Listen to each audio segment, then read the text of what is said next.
Hi, my name is Matt Case, and in this video, I'd like to talk with you about a passage in Luke where Jesus is speaking to a crowd, and he addresses the idea of following after him. And in this passage, he specifically talks about the need for us today, for them at that point, for sure, to count the costs when it comes to following Christ and becoming a disciple of His. We're going to look at Luke 14, verses 25 through 35. It says in verse 25, "Now large crowds were going along with him. And he turned and said to them, 'If anyone comes to me and does not hate his own father and mother and wife and children and brothers and sisters, yes, and even his own life, he cannot be my disciple. Whoever does not carry his own cross and come after me cannot be my own disciple. For which one of you, when he wants to build a tower, does not first sit down and calculate the cost to see if he has enough to complete it? Otherwise, when he has laid a foundation and is not able to finish, all who observe it begin to ridicule him, saying, This man began to build and was not able to finish. Or what king, when he sets out to meet another king in battle, will not first sit down and consider whether he is strong enough with 10,000 men to encounter the one coming against him with 20,000? Or else, while the other is still far away, he sends a delegation and asks for terms of peace. So then, none of you can be my disciple who does not give up all his own possessions. Therefore, salt is good, but if even salt has become tasteless, with what will it be seasoned? It is useless either for the soil or for the manure pile. It is thrown out. He who has ears to hear, let him hear." And this is the New American Standard translation, is the one that I typically study from, and so that's what I'll be using mainly today in this study. Certainly, God is a loving God, and Christ certainly was a show of love in that He gave Himself up for us as sinners. And we've preached this idea of God is love, and salvation is acquired through a sinner's prayer, or maybe the church you go to says also you have to be baptized, depending on what faith tradition you were raised in.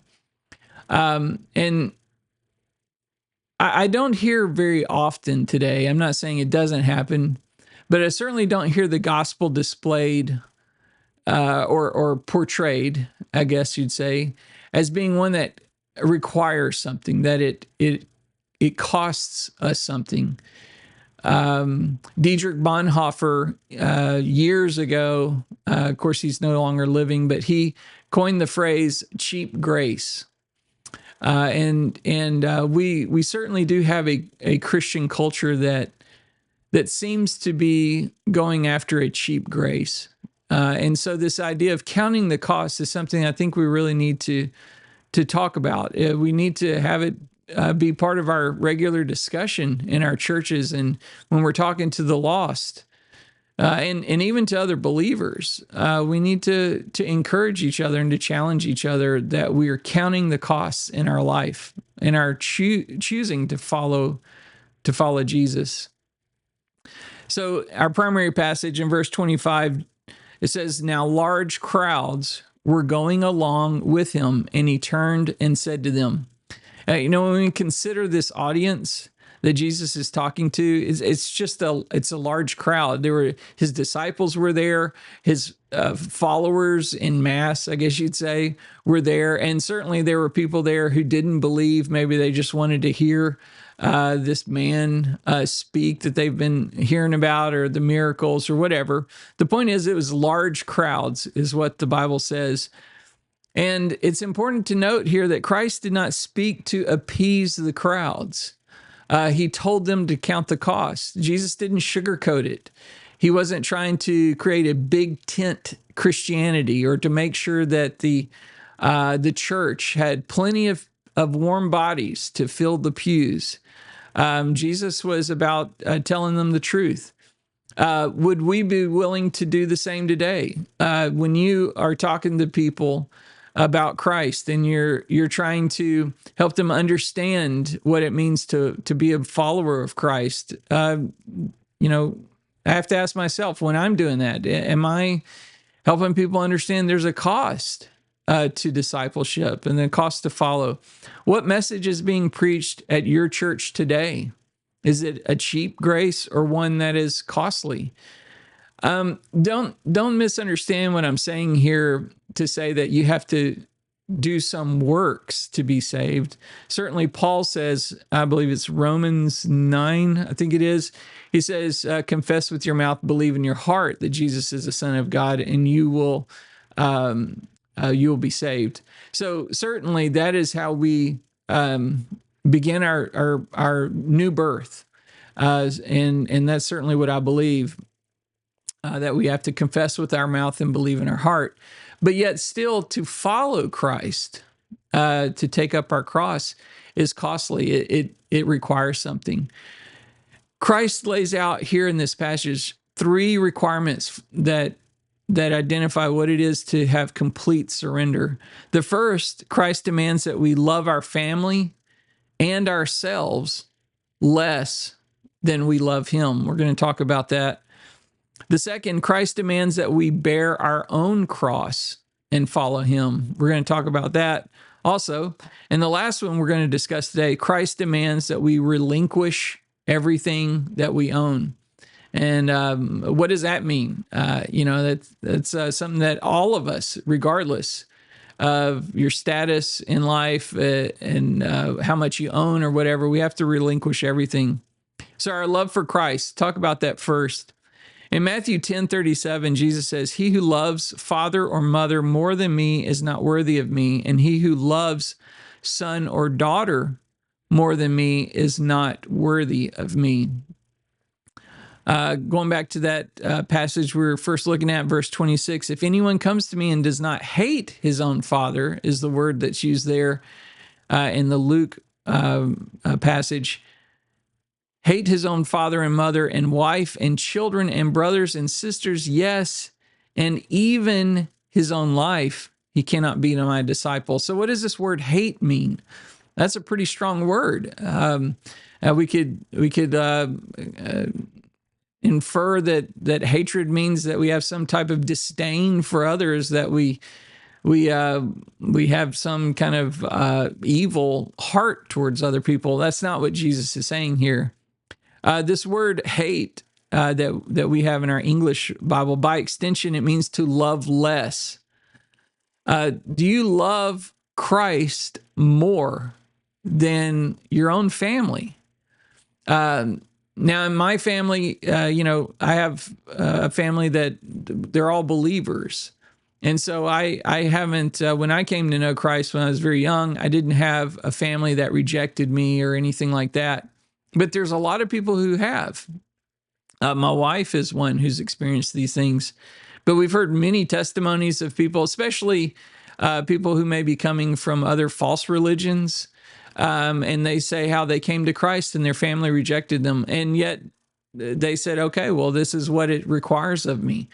And so do you love Christ more? The Amplified Bible says, if anyone comes to me and does not hate his own father and mother and wife and children and brothers and sisters, yes, and even his own life, in the sense of indifference to or relative disregard for them in comparison with his attitude towards God, he cannot be my disciple. So we should love Christ more than our relationships. That's what he's saying here. It doesn't matter the relationship. It doesn't matter if it's your spouse, if it's your parents, your children. It doesn't matter. Your best friend. you grew up with them. It does, all this is irrelevant. Our relationships come second to our love for Christ. So I would like to ask you, what does this mean to you? What is your reaction? Have you ever considered this passage? Has this something that was maybe mentioned to you when you came to know Christ? What's your reaction after reading that we're to hate or to love less our families and even ourselves? Your own self. We live in a society that says that we should have self-love and that we should really love ourselves first. What does this look like in our lives? How does this impact you? Do you consider the love of yourself as being something that should be second or last, really, even to our love for Christ? I know it can be challenging to think about. The next thing we're going to look at is my own cross. What does it mean when Christ says in verse 27, whoever does not carry his own cross and come after me cannot be my disciple? In Mark chapter 8, he says, verse 34, and he summoned the crowd with his disciples and said to them, if anyone wishes to come after me, he must deny himself, take up his cross and follow me. For whoever wishes to save his life will lose it, but whoever loses his life for my sake and the gospel's will save it. A disciple must deny himself, which means to die to our self-will, embrace God's will, and follow Christ. This is what it means to take up my own cross. Jesus says here that verse 35 in Mark, for whoever wishes to save his life will lose it, but whoever loses his life for my sake and the gospel's will save it. That's what it means to take up your own cross and follow him. Whoever does not carry his own cross and come after me cannot be my disciple. Is that difficult truth for us? I think so. I think that's something that we really need to wrestle with, that we need to challenge each other on. We need to challenge ourselves on. We need to say, Lord, am I taking up my own cross and following after you? Am I laying down my own will for you? Have you died to your self-will? That's something that we should ask ourselves daily. Does your church preach the carrying of your cross or the carrying for your own lusts? Do you go to a church that says, it doesn't matter, just be you? God made you to be everything that you're supposed to be, and just be you, and but be you for the Lord. That's not right. We should be laying down who we are. We should be saying, Lord, help me to crucify my flesh, and help me to have my thoughts be your thoughts, have my dreams be your dreams. Lord, that's what I want. That's what it means to carry my own cross. Dietrich Bonhoeffer, he said, the cross is laid on every Christian. The first Christ suffering which every man must experience is the call to abandon the attachments of this world. It is that dying of the old man which is the result of his encounter with Christ. As we embark upon discipleship, we surrender ourselves to Christ in union with his death. We give over our lives to death. Thus it begins. The cross is not the terrible end to an otherwise God-fearing and happy life, but it meets us at the beginning of our communion with Christ. When Christ calls a man, he bids him come and die. That's a really powerful statement. When Christ calls a man, he bids him come and die. Is that the gospel that your pastor, your teacher, or whatever preaches? Do they say that, hey, Christ is calling you today and he's calling you to die to yourself? Or do they say, hey, Christ is calling you to have every day be a Friday? Or Christ is calling you to have your best life now? come to Christ and everything will be great, and you're going to just excel, and you're going to be happy and healthy and wealthy. Is that what the gospel is in your church? If it is, I want to encourage you to read the word and to ask the Lord to reveal himself to you, because that's not the gospel. The gospel is that we should take up our cross, and that we should come and die as we seek to live for the Lord. A.W. Tozer said, "Our Lord called men to follow him, but he never made the way look easy. Indeed, one gets the distinct impression that he made it appear extremely hard. Sometimes he said things to disciples or prospective disciples that we today discreetly avoid repeating when we are trying to win men to him. What present-day evangelist would have the courage to tell an inquirer, 'If any man will come after me, let him deny himself, take up his cross, and follow me'?" What present-day evangelist would have the courage to say that? That's a great question. It's a great thing to challenge all of us on when we are living out the evangelistic call to those around us. Are we saying that to others? Let him deny himself, take up his cross, and follow after Christ. That's what we're called to do. So the next item we're going to look at is, what is our cross? What does it symbolize for us? Is our cross, is that to be self-mutilation?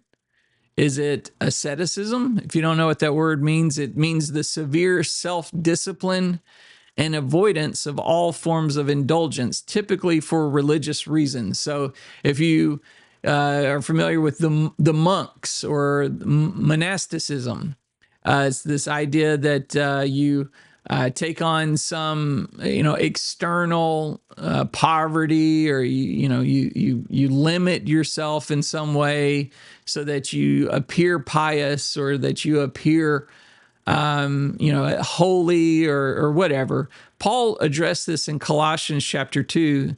I have here, he said, "If you have died with Christ to the elementary principles of the world, why, as if you were living in the world, do you submit yourself to decrees such as do not handle, do not taste, do not touch, which all refer to things destined to perish with use, in accordance with the commandments and teachings of men? These are matters which have, to be sure, the appearance of wisdom and self-made religion and self-abasement and severe treatment of the body, but are of no value against fleshly indulgence." So it gives the appearance that we are taking up our cross. From the outside looking in, it looks like, wow, we're really doing a great job. We're really putting ourselves out there. We're doing things we don't want to do, and so therefore I'm taking up my cross. But Paul says, no. They're of no value against our fleshly indulgence. It's all smoke and mirrors. It's outside. So what does it mean?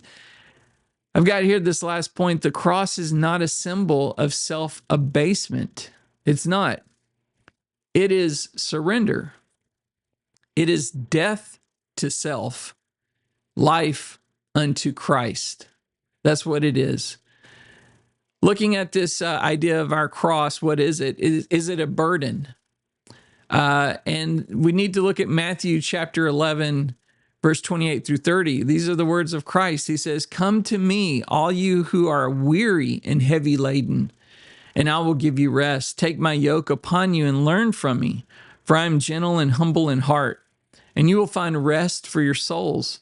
For my yoke is easy and my burden is light." The cross is not a burden.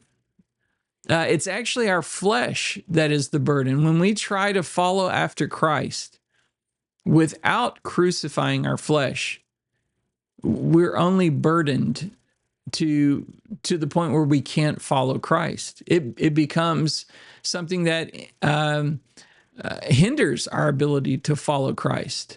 That's our flesh. Our flesh is a burden. Christ is saying, hey, if you come follow after me, I'll give you rest. It's not burdensome to carry your cross to come after me. It is actually freeing because it frees us from our flesh. Without death to self, there is no rest in Christ.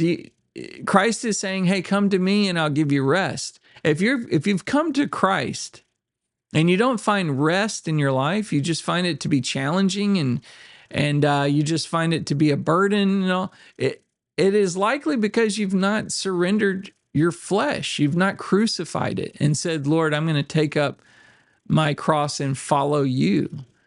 Counting the cost. What does this phrase mean, to count the cost? What does it mean for us? How's this applicable to our Christian life? Have you counted the costs of following Jesus? These are questions we should ask ourselves. It's questions we should challenge our fellow believers on. That we should encourage others to consider, hey, are we counting the costs as a church, as a body of Christ? Remember, to count the cost is one thing, but to live out the final calculation is another thing altogether. Are you living out a surrendered life? We can decide, we're going to count the costs. We're going to look at our lives. We're going to have some introspective conversations. But I'm not going to make any life change over it. But at least I thought about it, right? It's the final outcome of that calculation. We're going to count the costs. We're going to decide what it is that we need to surrender, what it is that we haven't surrendered already. But then we're going to act on it. That's important. That's taking up our cross. So verse 33 says, so then none of you can be my disciples who does not give up all his own possessions. The ESV says it like this: so therefore, any one of you who does not renounce all that he has cannot be my disciple. That word renounce, it's pretty strong. It's black and white. The Amplified says it this way: so then none of you can be my disciple who does not carefully consider the cost and then for my sake give up all his own possessions. So Christ is not only calling us to lay down our relationships and make sure that our love for him supersedes our love for all others. He's not only telling us to take up our cross, which means to die to our self-will and to look towards what is his will. He's also here saying, even our money or our possessions, our things, what do you own? What is it that you possess? Your private property, whether it's the shirt on your back or your home or your vehicle, your bank account, whatever it is. Have you surrendered that to Christ? Have you said, Lord, as your disciple, as one who's following after you, I surrender these things to you? Have you surrendered every possession you have to him? Who owns your treasure? Are you the owner or are you the steward? Is Christ telling us to sell everything we have and, sell the shirt off your back and the house you live in and the vehicle that you drive and just, live naked on some public road somewhere underneath the bridge? Like, is that the life Christ is calling us to? No. Now, it may be that Christ does call us to sell what we have and then move somewhere. That he may be calling us to literally get rid of some of the things that we own so that we can break free from those things and follow him. We see this in Acts when the church was first forming. We see where church members would sell their possessions. They would sell the excess of what they have, and they would give it to those who had a need. But it wasn't like everybody gave up all of their houses and then they all just lived in the church building and formed a commune. It wasn't that at all. It was, hey, I have something that I could surrender, that I could sell, that I could give up. to help meet the needs of those around me. And that's what it was describing there. So who owns your treasure? Who owns my treasure? That's something I have to ask. God, am I looking at my treasure as something to enrich myself, to build my own kingdom? Lord, have I made you the owner of all that I have? Am I just the steward of what you have given to me? Or am I the one that dictates what I have and where it goes and what it does and all of that? He demands it all. So we've looked at all three of these areas here. Jesus has now demanded surrender in every possible area of our lives: relationships, self, and possessions, which is things and money, everything. Nothing has been left on the table. Jesus doesn't say, hey, as long as you say that sinner's prayer and, you give your $20 in the offering, or, if you're, of some denomination that requires baptism, well, you said the sinner's prayer and you were baptized, and so therefore everything's good to go. Jesus is saying, no, he demands it all. Those things are good. To make a confession with our mouths, it's good. To follow in believers' baptism, to say, I am making a public declaration of what I believe. So I'm going to follow in believers' baptism. However, we have to take up our cross and we have to surrender who we are to the Lord. Stephen Curtis Chapman years ago wrote a song, For the Sake of the Call. This was the lyrics in it are so good, and I wanted to bring it up. He says here, we will abandon it all for the sake of the call. No other reason at all, but for the sake of the call. Wholly devoted to live and to die for the sake of the call. Not for the sake of a creed or a cause, not for a dream or a promise, simply because it is Jesus who calls, and if we believe, we'll obey. It's interesting that lyric there. He says, not for the sake of a creed or a cause. It's not for the sake of the Baptist creed. It's not for the sake of the Methodist creed or the Presbyterian creed or the whatever it is that your church has, whatever creed that they want you to sign and commit your life to. It's not for a cause. It's not for the poor people. It's not for, I am pro-life, and I certainly want to support everything that I can in the pro-life space, but it's not even about becoming pro-life. It's about simply surrendering to Jesus for the sake of the call. He's calling us out of darkness into life. And those things that may be a cause that we want to partner with or we may want to support, such as pro-life movement and those things, they're good. But that should be out of our own surrender to Christ that we follow after those things. And that is what Christ calls us to. Identify those things which hold us back. We need to look at those things. He says here, verse 28, for which one of you, when he wants to build a tower, does not first sit down and calculate the cost to see if he has enough to complete it? Otherwise, when he has laid a foundation and is not able to finish, all who observe it begin to ridicule him, saying, this man began to build and was not able to finish. Or what king, when he sets out to meet another king in battle, will not first sit down and consider whether he is strong enough with 10,000 men to encounter the one coming against him with 20,000? Or else, while the other is still far away, he sends a delegation and asks for terms of peace. So then, none of you can be my disciple who does not give up all his own possessions. Therefore, salt is good, but if even salt has become tasteless, what will it be seasoned? It is useless either for the soil or the manure pile. It is thrown out. He who has ears to hear, let him hear. So, Jesus is saying here, we need to identify that which holds us back. We need to take inventory of our lives. We need to say, Lord, what is it? What is it that I have? What is it that I'm doing? Where's my love? Where's my treasure? Am I living in a way that glorifies you? Have I surrendered it all? You need to take that inventory and to expose it to the light. We need to pray, God, Holy Spirit, come and navigate your way through my heart.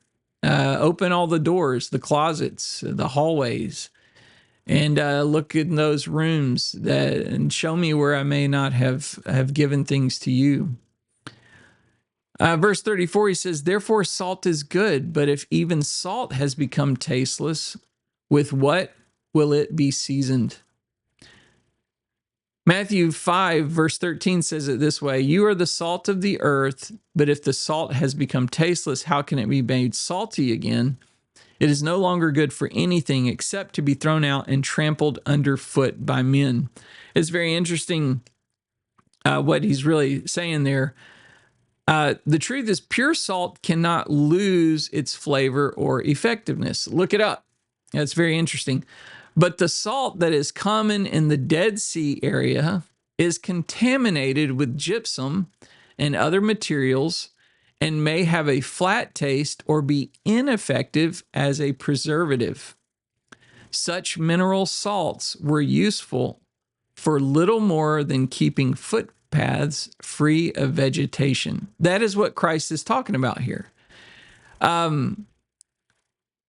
We need to identify those things, the gypsum and the other minerals that may be in our life, that is keeping the salt from being effective in our lives. Jesus is saying here, has your salt been contaminated with a carnal life? Do you have gypsum in your life? Do you have other minerals in your life? Do you have other things in your life that is causing your salt to be less salty, to be ineffective? He said, if that's where you are, then the only good that you have is actually to be thrown out as something to keep grass from growing. So you're not fertilizing the soil. You're actually just there to keep things from growing, from flourishing. That is not good. Has the influence of the world tainted your effectiveness as salt? That's something we've got to ask ourselves, and we need to prayerfully consider, how do we help others to see that as well?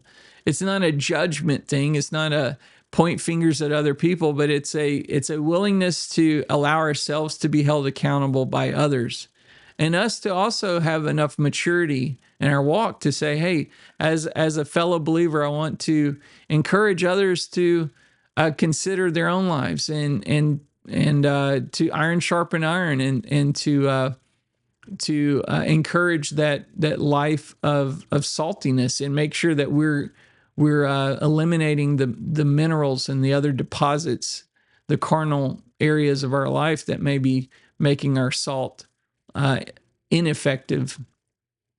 Verse 35, it is useless either for the soil or for the manure pile. It is thrown out. He who has ears to hear, let him hear.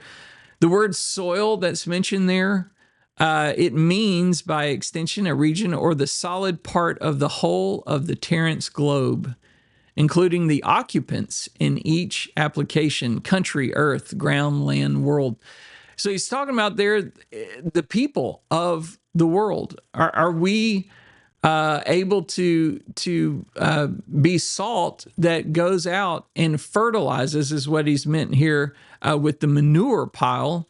The salt reference in this verse is not intended to symbolize a preservative, as is often misunderstood here as something for meat. People say, well, we're supposed to preserve the world as salt. That's what Christ meant here, as you would put salt on meat or something and it preserves it. That's not what he's talking about here. The salt mentioned here is meant to be the kind of saline matter used to fertilize arable land. We're supposed to be, as believers, as Christians who have counted the costs, who have taken the carnal minerals that is making our saltiness ineffective, we're supposed to be taking that out so that we are fertilizing the world. meaning the people or the occupants in this world. The manure pile mentioned here is a fertilizer as well. Salt was added to it before spreading so that it fertilized the land. Jesus is saying that as Christians, we should be people who fertilize the world around us. That is what it means to be the salt of the earth. That we are to be people who have received the gospel, and then we go out and we fertilize the world around us so that others will come to know Christ. A.W. Tozer, oh, to be flavorful salt. He said, for choosing God as our one all-absorbing interest, we Christians are sometimes scorned or written off as hopelessly narrow-minded. But must we apologize? Must we apologize that we have chosen Christ as our career? That we deliberately will to walk with those who walk with God? That we have chosen eternity over time and heaven over earth? Must we apologize that we have chosen to seek good and not evil all the days of our lives?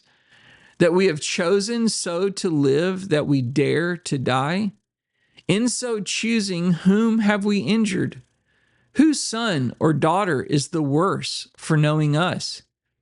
Whose house have we robbed, or whose money have we stolen?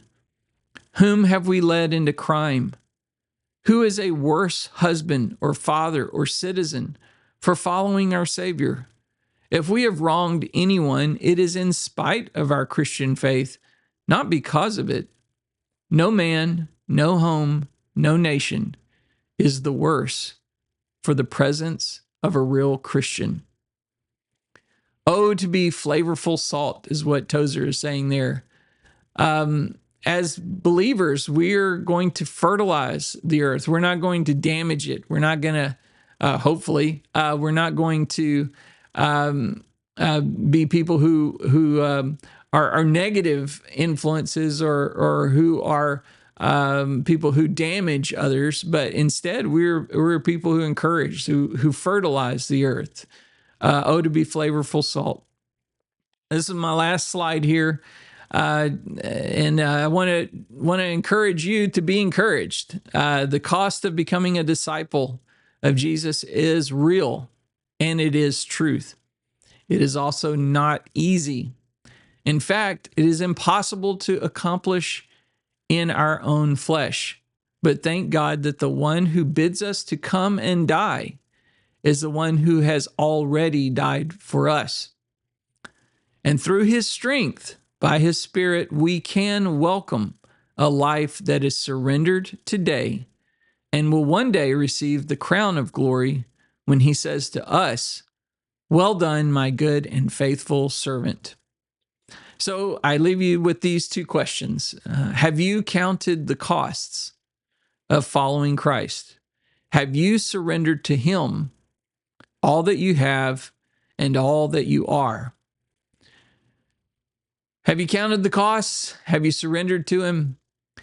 I certainly hope that you have. If you haven't, I'm glad that you're listening to this, and hopefully it will be something that will cause you to consider these two things. I hope that the church that you're going to encourages you to consider these things. If it doesn't, if your pastor doesn't preach this, if he doesn't teach this, I would encourage you to challenge them and to challenge those around you. So be encouraged and count the costs. The cross that Christ calls us to carry is not a burden. It's not restrictive. It's actually freeing. It's because it allows us to crucify our flesh, and that is the burden. All right. Thank you for listening and being here, and God bless you.